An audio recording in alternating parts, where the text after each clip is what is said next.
I was going to call this episode The Ultimate Guide to Robbing a Surfer.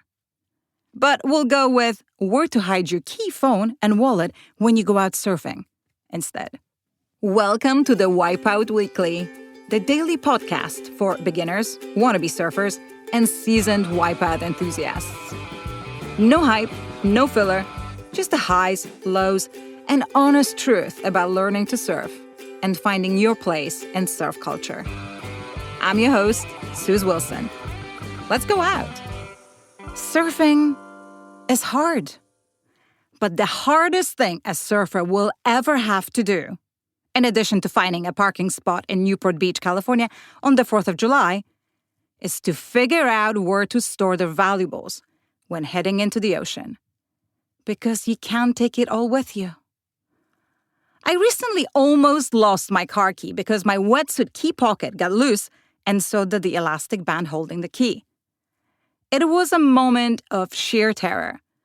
Even though I could have walked back to my car, opened the door using the keypad, and used my phone to call my husband to cycle over with the spare key, it still would have been unwelcome.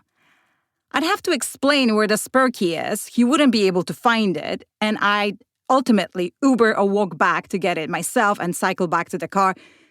So glad I didn't actually lose the key. If you drive an older car, like me, that comes with a valid key, you can easily keep the key on your person, in a wetsuit pocket or a simple aqua pack that can hang on a lanyard around your neck and tuck it behind so you're not uncomfortable. If you're surfing without a wetsuit, your rash guard may have a pocket. You can also use a waterproof armband pouch or strap a key to your arm using a hair tie. It all depends on how adventurous you feel. If you have a newer car with an electronic key, you can still keep it with you, but use a Faraday pouch, making sure it's fully waterproof. You can also hide the key on the car, on the wheel, or in the lockbox attached to the door handle, tow hitch, undercarriage, or frame. Of course, where there's a will, there's a way, and thieves have been known to remove lockboxes and try their luck later. If you have a way of attaching it somewhere not clearly visible, we recommend that. Same goes for magnetic-style boxes with combo locks.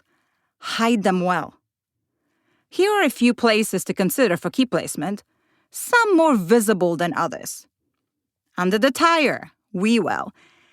Behind the license plate, under the bumper, tow loop or hitch, under the car frame.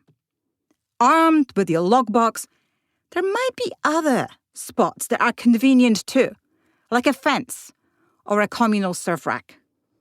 Most of the time, I cycle to the beach on my beat-up 10-year-old cruiser. I either take a key with me, or I set up on the beach and hide it in a pouch, under the towel or under a lifeguard tower. Sometimes I have a hard time finding it in the sun afterwards, but that might be just me. I probably could leave the key in the basket on my bike too, but it really depends on where you surf.